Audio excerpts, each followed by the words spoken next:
6 minus 9 gives us negative 3. And again, here inside these parentheses, we have 6 minus 9. Okay? So, negative 3 times negative 3, which equals positive 9. But this answer is not correct.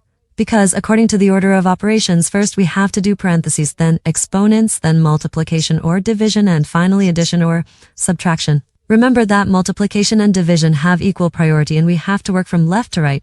And the same applies to addition and subtraction. Here, in this expression, we have one subtraction, one multiplication, and one parentheses. Inside this parentheses, we have one subtraction.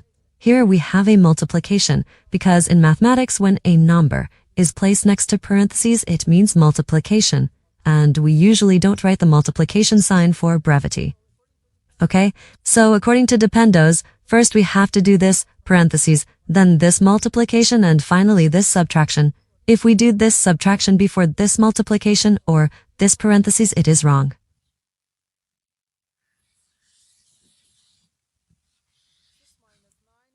Six minus 9 gives us negative 3.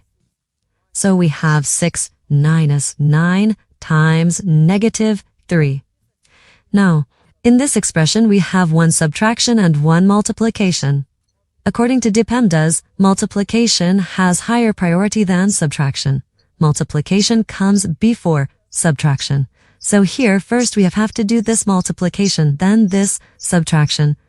Negative 9 times negative 3 gives us positive 27. So we have 6 plus 27, which equals 33.